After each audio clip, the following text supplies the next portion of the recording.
అదే RTV app వార్తల్ని క్షణాల్లో చదివే అవకాశం ఉంటుంది. ఒక న్యూస్ పేపర్, ఒక టెలివిజన్ ఛానల్ మీ చేతుల్లో ఎప్పుడూ ఉంటాయి. ఈరోజు తెలుగుదేశం పార్టీ అధికారంలోకి వచ్చినందుకు వాళ్ళు బాగా ప్రజలకు మేలు చేయాలని మేము కూడా అభినందిస్తూ ఉన్నాం. ఎందుకంటే ఎన్నో వాగ్దానాలు చెప్పి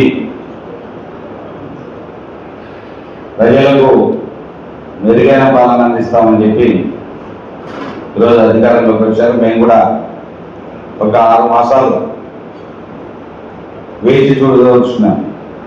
ఎందుకంటే వెంటనే మేము మాట్లాడాలి వాళ్ళలాగంటే ఈరోజు మాట్లాడడానికి ఎన్నో ఉన్నాయి. కరెంటు బిల్లులు వైఎస్ఆర్సీపీ పార్టీ వచ్చిన తర్వాత కరెంటు బిల్లులు పెరిగాయని, నిత్యావసర ధరలు పెరిగాయని చెప్పి ఎన్నో రకాలుగా మేము వస్తే ఎన్నో వాగ్దానాలు ఇచ్చి మేము ఇవి నెరవేరుస్తామని చెప్పి ఎన్నో చెప్పడం జరిగింది. మేము వెంటనే అడగదలుచుకోలే. ఎందుకంటే మీరు నిత్యావసర వస్తువులు తగ్గాయా లేదా, కూరగాయల రేట్లు తగ్గాయా లేదా, గ్యాస్ ధరలు తగ్గాయా లేదా, లేకపోతే కరెంటు బిల్లులు తగ్గాయా లేదని మేము ప్రశ్నించదలుచుకోలే. ఏదైనా ఇది ఒక కత్తి మీద సాము లాంటిదే. ఎందుకంటే రాష్ట్ర బడ్జెట్ 5 సంవత్సరాల బడ్జెట్ పెట్టినా వాళ్ళు ఇచ్చిన వాగ్దానాలకు 1 సంవత్సరానికి సరిపోదు. ఎందుకంటే కేంద్రం వీళ్ళకి ఎంత అనుభవం ఉన్నా, వీళ్ళ అవసరం పడ్డా మోడీ గారు ఎలాంటి వాడో అందరికీ తెలుసు. ఏం అవసరం అన్నా అవసరం ఉంది కదా అని చెప్పి ఈరోజు మనకి వాగ్దానం ఆ రోజు చంద్రబాబు నాయుడు గారి టైంలో వాగ్దానం మనకు ఏది ఇస్తామన్నాడు, ప్రత్యేక హోదా సాధించుకుంటే నిజంగా మనం చంద్రబాబు నాయుడు గారిని అభినందించాలి. ఎందుకంటే ఇంతకుముందు గతంలో పరిస్థితులు అనుకూలంగా లేవు. ఈరోజు పరిస్థితులు అనుకూలంగా మారాయి. ఏముంది, మన రాష్ట్రానికి ఒక ప్రత్యేక హోదా ఇస్తే చాలు. తెలుగుదేశం నాయకులు కోరినట్టు బ్రిడ్జి కమ్ అక్కడ ఒక మన సంగమేశ్వరం వద్ద అక్కడ ఒక అలుగు నిర్మించాలి అని చెప్పి ఏదైతే జరుగుతున్నారో అది కూడా అలుగుతో పాటు బ్రిడ్జి వేయిస్తామని గతంలో నాయకులు చెప్పడం జరిగింది.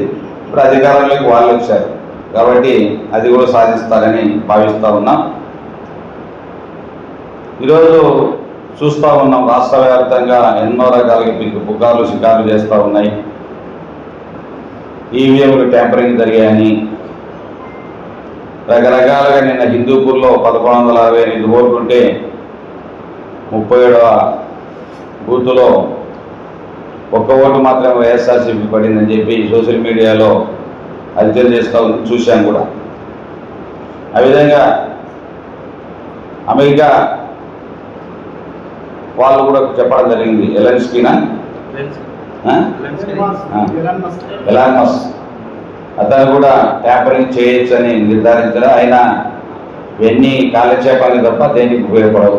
ఎందుకంటే అది తేలేసరికి 5 సంవత్సరాలు పూర్తవుతుంది. ఏదేమైనా ఓటమిని అంగీకరిస్తూ ఉన్నాం. మీరు మంచి పాలన అందించామని మీకు స్వాగతం చెప్తా ఉన్నాం. ఎందుకంటే ఈ తెలుగుదేశం ప్రభుత్వం గతంలో ఎప్పుడు లేదు. ఈ తెలుగుదేశం ఎన్నోసార్లు చంద్రబాబు నాయుడు గారు సీఎంగా ఉన్న టైంలో కూడా మేము చూసాం. ఆయన ఎప్పుడు ఇంత దౌర్జన్యాలు లేవు. ఈసారి ఎందుకో మళ్ళీ కోతి కళ్ళు దాటినట్టుంది. రాష్ట్రం అంతా కూడా ఎక్కడ చూసినా ఏదో దౌర్జన్యాలు చేస్తే ప్రజలు భయపడిపోయి ఓట్లు వేస్తారని. మీరు ఇచ్చినటువంటి వాగ్దానాలను నమ్మారు వాళ్ళు, ప్రజలు మీకు ఓట్లు వేశారు. సంతోషంగా పాలన సాగించండి, అభ్యంతరం లేదు. మంచి పాలన అందించండి. ఇంకా గతంలో కంటే మెరుగైన పాలన అందించితే ప్రజలు సంతోషపడతారు, మీరు ఇచ్చిన వాగ్దానం నెరవేరిస్తే సంతోషపడతారు. అలా కాకుండా ఎక్కడ చూసినా దుర్మార్గంగా ఎలక్షన్లలో ఎన్నో మాటకు అనుకోనింటాం. ఎక్కడో చోట ఓట్లలో పొరపాటు వస్తే